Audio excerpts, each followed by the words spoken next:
Today, I'm going to have a word or two, or three or four or more to say about COVID, alias Cyrus the virus, by my terminology. And there was an expression, it's attributed to the French, as many things are, which says the more things change, the more they remain the same. With all that has happened with COVID, there are still people who deny that it's a reality. There are people who refuse the vaccinations, and it goes on and on and on. The virus doesn't care. The virus, if it did care, sees that it has an easy target because human beings, who are supposed to be the only creatures in the universe with the ability to think, the virus will say, well, I don't have really that much to worry about. I refer to the virus as Cyrus. And as you know, or may not, COVID-19, there are coronaviruses. COVID-19 means COVID or coronavirus disease of 2019. And that's how they designate it.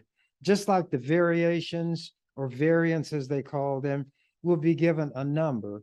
For example, BA1, BA2, BA3, and so forth. I'm going to read a rhyme that I wrote some time ago as my lead in, and I have documents and articles I'll read from because I'm not a scientist. Obviously, I'm not a medical professional. Ode to COVID-19. Cyrus the virus, extremely desirous of raging like uncontrolled fire. Cyrus the virus did pen on papyrus, would that all humans expire. Cyrus the virus does not admire us.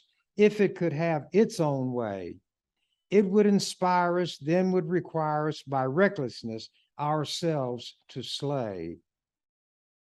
O Cyrus the virus, forget not King Pyrrhus, who dealt the Romans what for? A victory he won, but when all was done, King Pyrrhus lost the war. Cyrus the virus, the fate of King Pyrrhus awaits you if man but relents. Your days are numbered when minds unencumbered embrace medical science and sense. There are many people who won't. So I've got something that relates to Ben Franklin, who refused to allow one of his sons to be inoculated or vaccinated because he was worried about the possible side effects.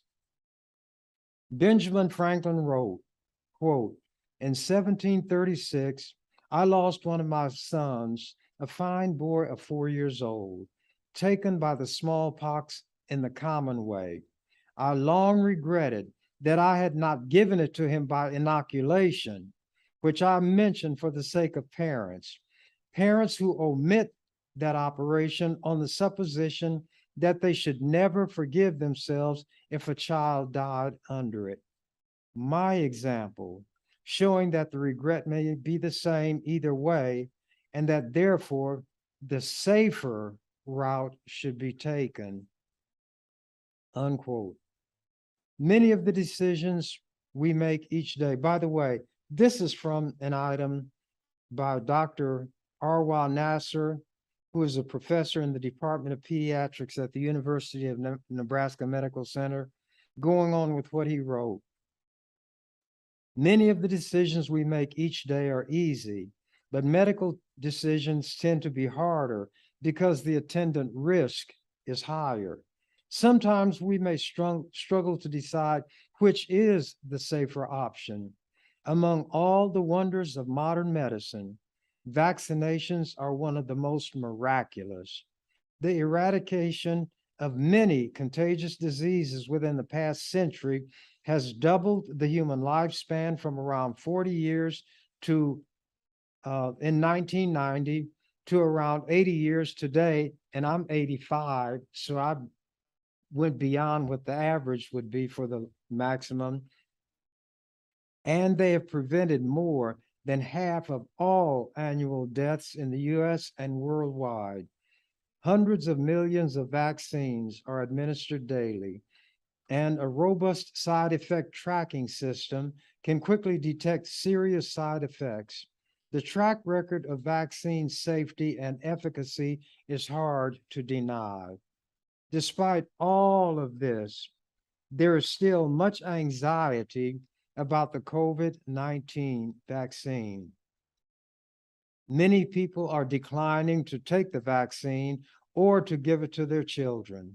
Fear of side effects may drive this rejection, but we must be clear that the safer option is determined by the facts and not by fear.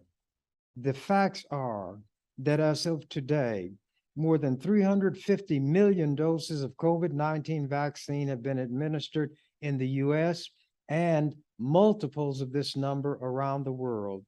And from all of this, there is no evidence of serious long-term problems.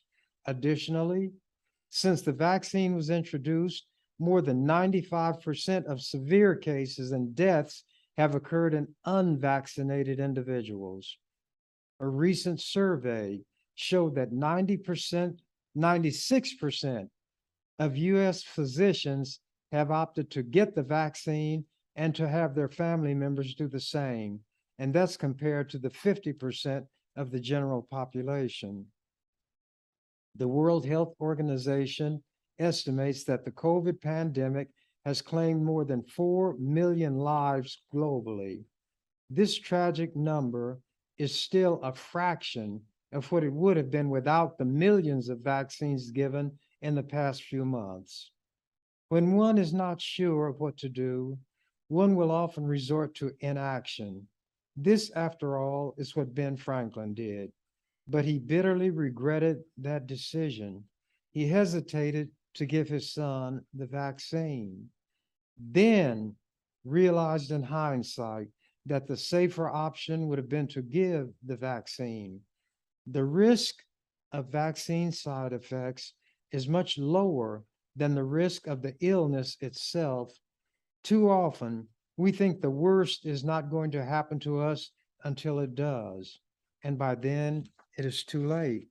And there have been many children, many adults, some with children, who have avoided, for whatever reason or no reason, taking the vaccine. These parents have left children motherless and fatherless because in some cases, both parents were harvested by COVID. There is no excuse for that, and it kind of indicates what George Bernard Shaw said. Parents are the very ones who should not have children. Here is an opinion written by Jeremy Holstein. He is an MD. He's a physician in Lincoln. He was a health advisor in the White House, policy advisor to 2 Nebraska governors, and served on the Board of Regents representing the University of Nebraska Medical Center. Listen to your doctor, not your politician. But this is one time, if you consider me a politician, because more than half of my 85 years, 46 to be exact, were spent in politics. This is one time the politician you're listening to agrees with the doctors who speak intelligently and from knowledge. When politicians voice criticism of the institutions that protect us from disability and death, this should be a cause for alarm. The doctor now. I was recently moved by the story of Shelley Wachter, an unvaccinated Nebraskan recovering from COVID in a Lincoln hospital. She did not get the vaccine because the messaging she was hearing felt political and became what she called white noise, making it difficult to discern the truth. Sorting through the messaging frenzy is hard for parents, patients, and if it has been a nightmare, it has been a nightmare for doctors. It is bizarre that our leaders are failing us in this epochal pandemic. Amazingly, there are still members of Congress who refuse to wear a mask, even as their fellow members and staff have perished from COVID. We have learned some hard lessons from this virus. Some 600,000 US lives lost have taught us that the same measures that protect us from the Alpha virus will protect us from the Delta variant. Today, virtually all of the very sick and dying COVID patients are unvaccinated. That is a fact, not an opinion, not white noise. It is not possible to look at this data and come to a different conclusion. Yet, politicians in the camp of anti-maskers, anti-social distancers, and anti-vaxxers run contrary to the voices of reason coming from the medical community. Our physicians, pharmacists, nurses, and allied health professionals are sharing the same information that is being released by the CDC, that's Center for Disease Control and Prevention, and our local public health departments, simply because it is the best defense we have against the virus. Words matter. And when politicians voice criticism of the institutions that protect us from disability and death, protect us, this should be a cause for alarm. The volley of bombast without second order thinking that imbues our politics is disruptive, but when it undermines our county, state, and national public health agencies, it is dangerous. Distributing information that is untested, unvetted, and unscientific is irresponsible. To me, it borders on the criminal. It certainly is immoral. We should expect more from our leaders than to burn down the very institutions they fund and are supposed to lead. In the absence of statesmanship, we should listen to our doctors. At the very least, we can listen to Ms. Walker's advice, ignore the politics. I told you I'm going to read some items, and I am not a doctor, not a scientist, but I have sense enough to understand that there are people who studied matters. They have the knowledge, the expertise, and experience to arrive at conclusions that are valid. And those are the people that I listen to. That is what has helped me reach 85 years. And some people say, I don't look it. I look 100. But if I look 100 and you think I'm 100, that's even better and more of an accomplishment than my being 85. Got it? So I'm a winner both ways, either way. This is an item of mine that appeared in the World Herald in November of last year. Irresponsible anti-vax claims mislead Black Nebraskans, and COVID has harvested more Black people than any other group in this country. And we make up, if it's still that ratio, 10% and at most 12% of the population. So we're dying out of all proportion to our numbers, and it's because we won't listen to what we ought to listen to. But I'll read this. Frustration, thy name is COVID-19, AKA Cyrus the virus. Overwhelming is the frustration engendered by the flood of virus misinformation deluging the nation. Being Black, I am particularly perplexed and distressed by the volume of Black people among the deluded, COVID-denying, anti-vaxxer crowd. We are dying daily. During a weekly podcast called The Ernie Chambers Show, regardless of my topic, I preliminarily vent my frustration with Black people who spurn vaccination. Between two people, one of whom speaks only English and the other only Greek, there can be no meaningful oral communication. When in Rome, Due to the deference paid to religion by many in the Black community, I resort to a scripture-based appeal, speaking their language, hopefully, comprising a series of biblical verses. Jesus described you all when he warned, they will not be persuaded though one arose from the dead. Luke 16:31. Jesus said, let them alone. They be blind leaders of the blind. And if the blind lead the blind, both shall fall in the ditch. Matthew 15:14.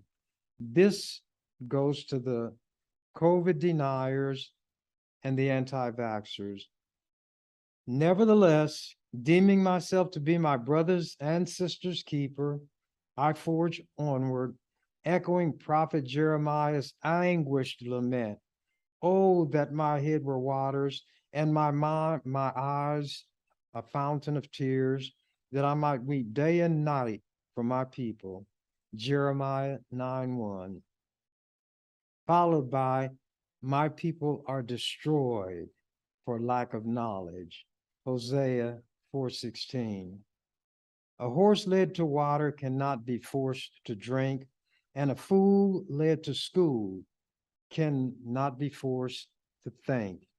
And if the shoe fits, I am reduced to the role of a sower who can merely cast seeds and must rely on other forces to determine if they take root and grow. However, not all is gloom and doom on the COVID front.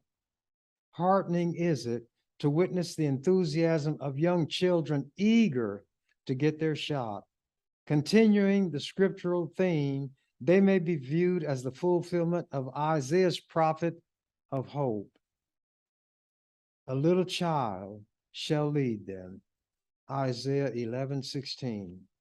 May adults be led to heed them. Ernie Chambers. 19. Oh, we're not in that 19s anymore. It's 2022.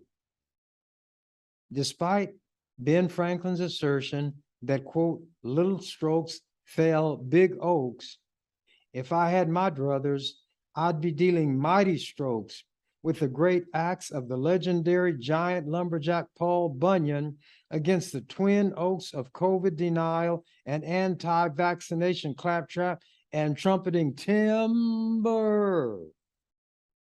Unfortunately, I don't have that axe, and people still will not listen. There were some Creighton students who went to court to try to overturn Creighton University's requirement that all students at Creighton get a COVID vaccination. Now, Creighton is a Catholic school. The Pope runs the Catholic Church. Catholic doctrine is opposed to abortion. Creighton is a Catholic school opposed to abortion. So listen to this and see how irrational these students are.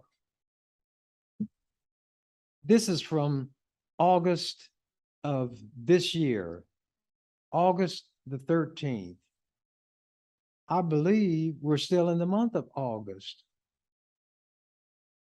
This is an Associated Press item.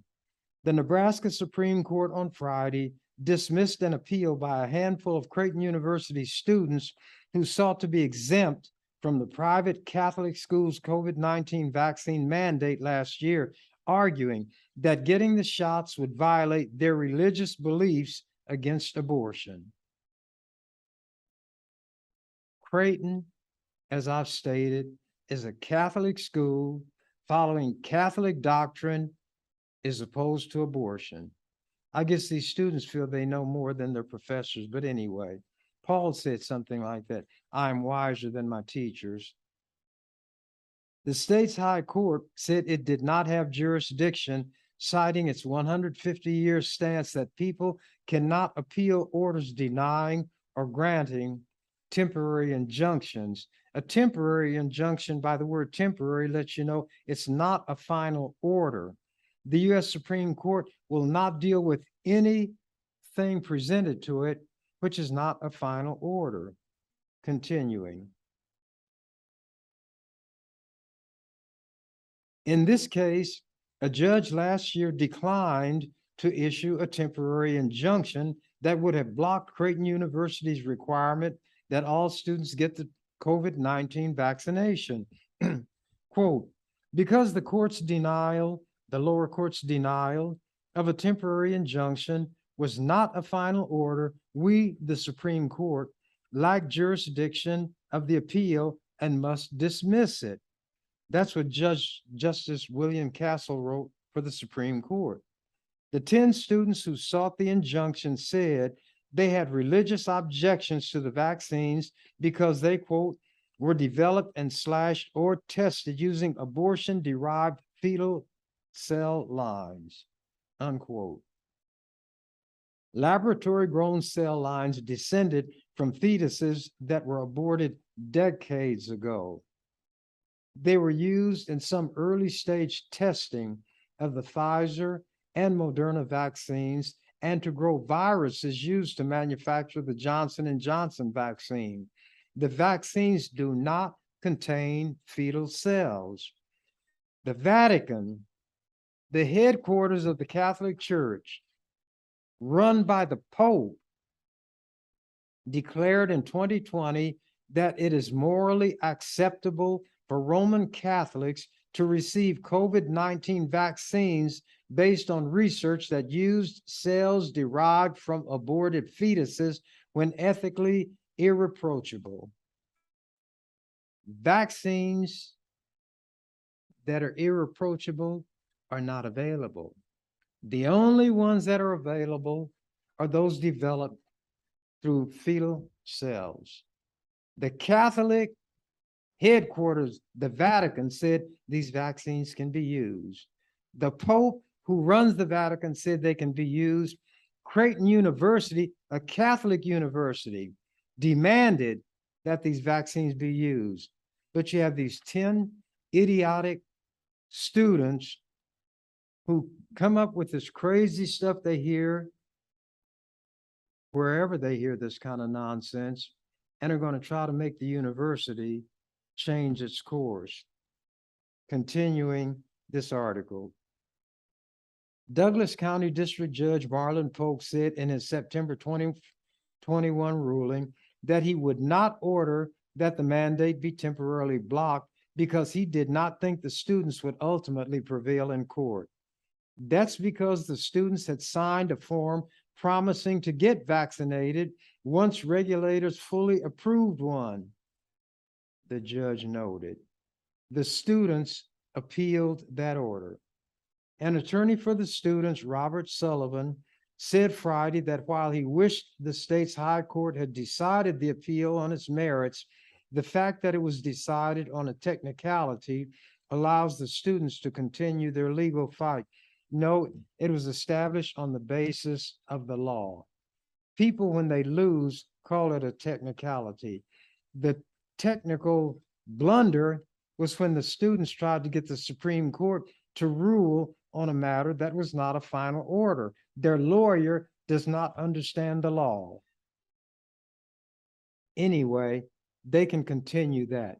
An attorney for the university did not immediately return a phone message left Friday by seeking comment. There's a verse in the Bible that says, answer not a fool according to his folly, lest thou be like unto him. The university's lawyer need not comment because the Nebraska Supreme Court did all the commenting necessary. This is one article that I hope we as Black people will listen to. It's from a much longer Associated Press article, but I excerpted it for this. And the headline, COVID-19 claims number of Black morticians. Losses leave holes in their communities. And the morticians are burying people who had COVID, and there is nothing the morticians feel they can do other than take the bodies, observe what precautions they can, and sometimes they're not even notified. So they are going above and beyond the legal and even moral and ethical duty of a politician by placing their own life and the life of their families and associates at risk by handling bodies of persons who may have died from COVID. But let me read this. This is from Mullins, South Carolina, and it's brief. When the last mourners departed and funeral director Sean Troy was left among the headstones, he wept alone. For 5 decades, the closing words at funerals in this town of 4,400 had been delivered by his father, William Penn Troy Sr. Now the elder Troy was gone, one of many Black morticians claimed by a pandemic that has taken an outsized toll on African Americans, us. We will not listen, though one returns from the dead and speaks to us. At least 95,000 Black Americans have died of COVID. That's according to an Associated Press analysis of data from the National Center for Health Statistics, perishing at the highest rate of any racial group in the US. You understand why I say my people perish for lack of knowledge, too hard-headed to listen. You can lead a horse to water, but you can't make it drink. You can lead a fool to school, but you can't make him or her think. And there be fools among us. The deaths of Black morticians are particularly notable because of the prominent role they have long played in many communities, often admired for their success in business. A number, including the elder Troy, have been elected to political office, served as local power brokers, and helped fund civil rights efforts. Last summer, both Troys were hospitalized with COVID. The first months after his August death, his father's death, were the hardest. Near sunset recently, Sean Troy paced down a row of headstones, planting tiny flags at an empty plot to mark it for a burial the following morning. Not 50 feet away, shadows stretched across his father's grave. Quote, "I don't think I'll ever get over it," he said, "but I'll get through it." And he'll continue to do it, meaning the work that as a mortician, he feels he should do.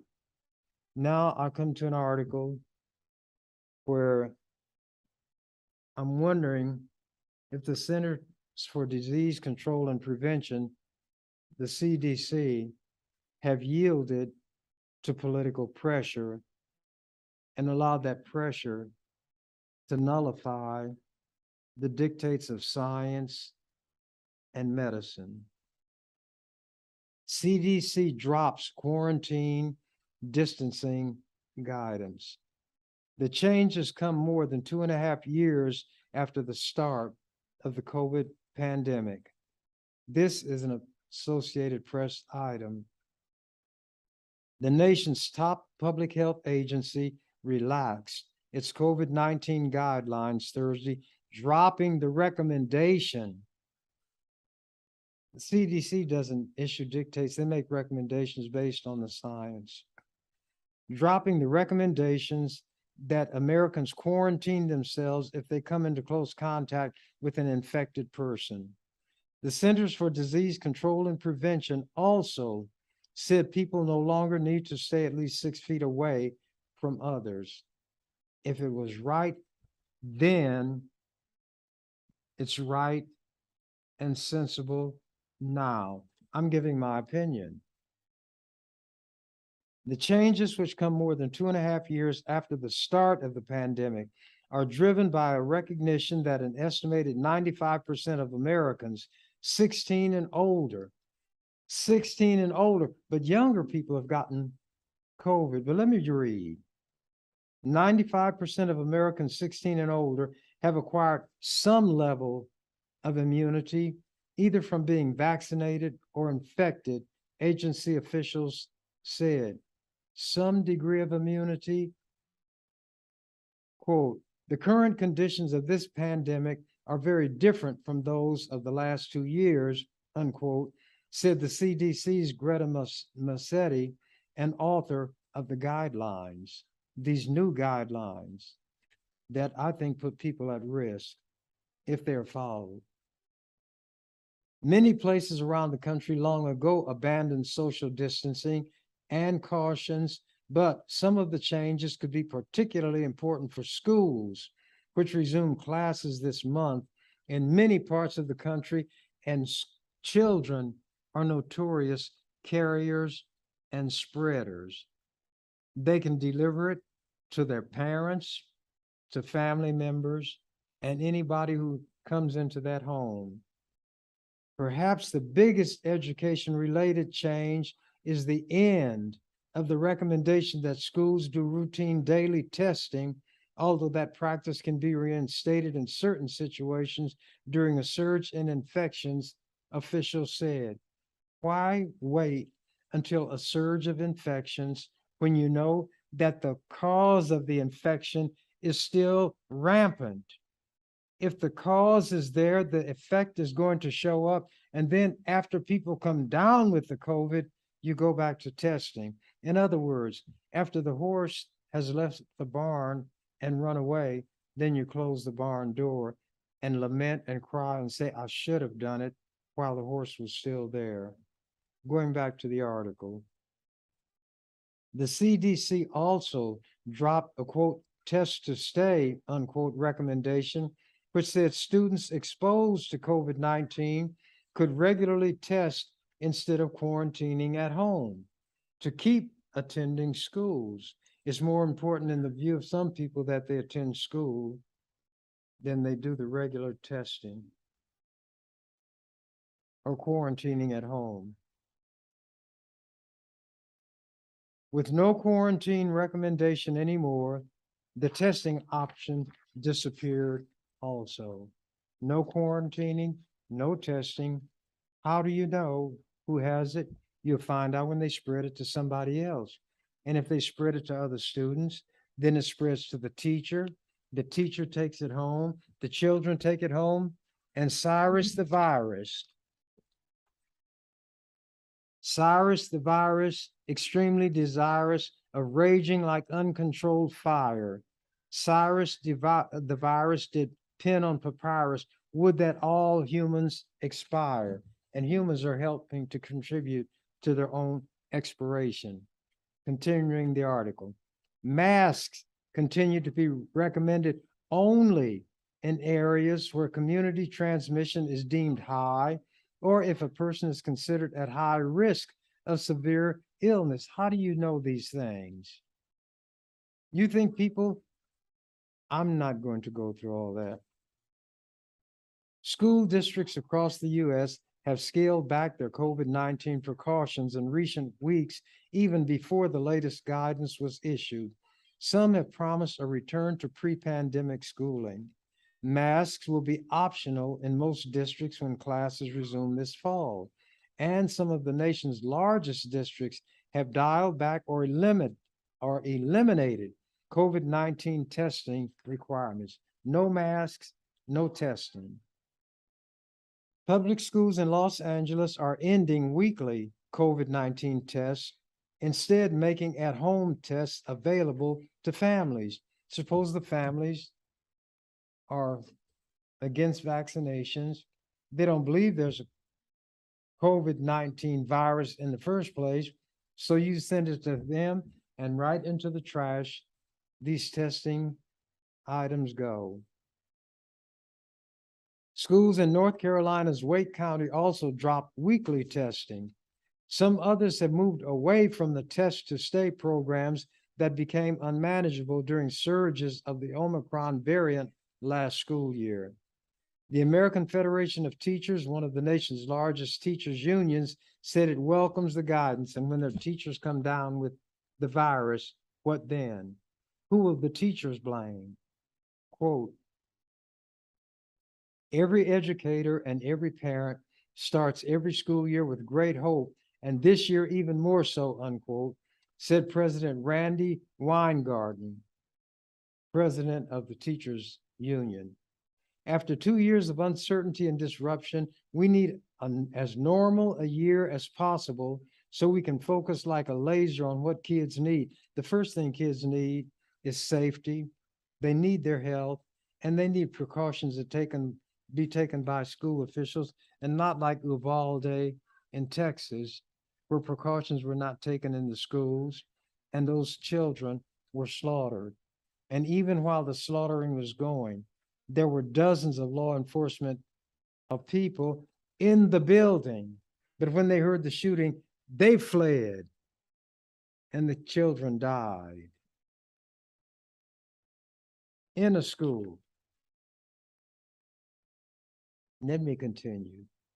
The new recommendations prioritize keeping children in school as much as possible, said Joseph Allen, director of Harvard University's Healthy Building Program. Previous isolation policies forced millions of students to stay home from school, he said, even though the virus poses a relatively low risk to young people. Relatively low? What do you mean by relative? It's a risk, but it could be greater. Children should not be placed at risk because of the stupidity, the silliness of adults. And I quote from the man I quoted earlier, parents are the very ones who should not have children. Now, those guidelines drop these requirements August the 12th. What was going on a few months before this? Well, what was going on in May? COVID cases at highest level in 3 months. So I guess they figure from May, there's a song. Oh, it's a long, long while from May to December, but the leaves turn brown when you reach September. These problems that were existing in May did not disappear between May and August. Fewer than 90 days. But let me read this. Nebraska COVID-19 cases are back on the rise, with the number of cases last week reaching the highest level in 3 months. The state reported 1,500 new virus cases last week. This is in May, a short few months ago. A sharp increase from just over 800 each of the 2 previous weeks, according to figures compiled from U.S. Centers for Disease Control and Prevention data. That data was given to the CDC, and after getting that data, the CDC put out these provisions to no longer require, well, I read the article. It was Nebraska's 5th straight weekly increase and put cases at their highest level since February. So they're undoubtedly higher now. When it's on an upswing, it's going to continue until something stops that motion. And the motion is upward. And at the time the motion of infections, hospitalizations, and deaths moving in that direction, the CDC is saying, stop. You'll go this far and no farther. CDC greases the skids so it can move faster. Nebraska's 2-week case growth of 86%, it grew by 86%, exceeded the 61% US figure and ranked in the top 3rd among the states. But Nebraska's per capita case rate continues to rank in the bottom tier nationally, 41st among the states. That's still high. Hospitalizations in Nebraska also are creeping up, averaging 69 last week compared to 55 the week before. but they remain relatively low, still half the levels they were just 2 months ago, but they're going up again. Maybe it's like a roller coaster. If it goes down, but then it's coming up, you should take precautions based on when it's coming up rather than set a policy when it's on the downgrade and you know it's going to upgrade again. Nationally, the increase in cases is being driven by the subvariant BA2. That's what COVID did. They're going to watch my left hand, then I'll get them with my right hand. Tennessee Ernie Ford said 16 tons, one fist of my left fist of iron, the right one is steel. If the left one doesn't get you, the right one will. If regular COVID doesn't get you, then the subvariant will. The subvariant BA 2.12.1, which reportedly is more transmissible than BA2, has taken over in places such as New York and New Jersey. This subvariant is in Nebraska, and it's more transmissible. But my saying it with emphasis is not going to make any difference. But that's the way human beings operate. Continuing, it's widely recognized that new cases of the virus are being underreported as more people rely on at-home tests. Those results typically are not reported to health agencies. In Nebraska, BA2 made up 89% of positive virus samples that had been genomically sequenced, according to the Nebraska Department of Health and Human Services report last week. However, the state currently is not distinguishing between BA2 and BA2.12.1 in its reports. So they don't know whether it's this one or that one, but they're both parts of this subvariant. A tiny percentage of samples sequenced were the BA4 and BA5 subvariants of Omicron, which are driving a surge in South Africa. Can't you learn from what is happening other places? Or won't you learn? None are so blind as those who will not see.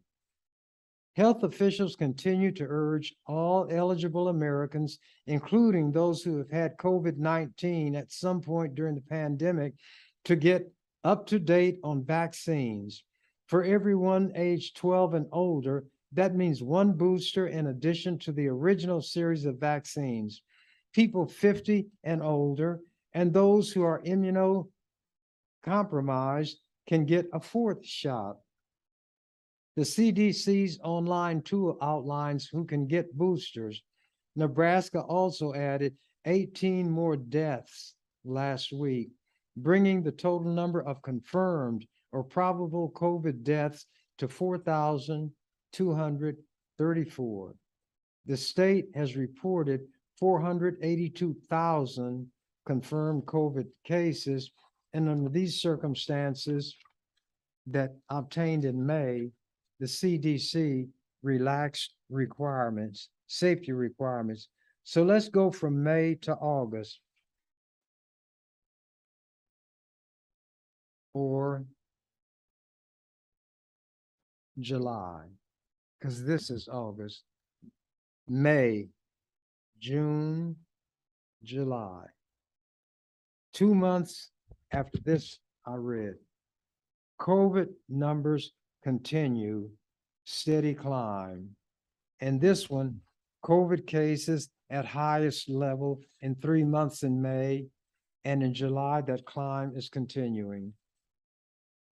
Both COVID-19 cases and hospitalizations continued their months-long climb in Nebraska last week, prompting one pandemic expert to say Nebraskans should get booster shots, resume masking, and avoid crowds in an effort to slow the spread of virus. You avoid large crowds, you have social distancing of 6 feet, and you wear masks. And with all that, the CDC drops quarantine and distancing guidelines. Let me continue. The state reported 4,030 new cases last week, up from 3,535 the previous week. The week before that, according to data from the Federal Centers for Disease Control. In Lancaster County, the increase prompted Lincoln officials on Thursday to require city employees to mask when interacting with coworkers and members of the public or in meetings with more than 2 people. The Lincoln Journal-Star reported that the move marked the first time since February that Lincoln City employees have had to wear a mask. They're masking up, and the CD is saying, don't worry about it, ain't no big thing. Douglas County recently moved into the medium category for transmission under CDC community levels, which are based on hospital capacity and case counts. The county recorded 747 cases from Thursday to Sunday. Thursday, let's count Thursday, Friday, Saturday, Sunday. An average increase of nearly 187 a day. And CDC is saying, relax these standards. And in schools, relax the standards. And little children are notorious carriers. What kind of policy will be adopted by OPS? We'll wait and see.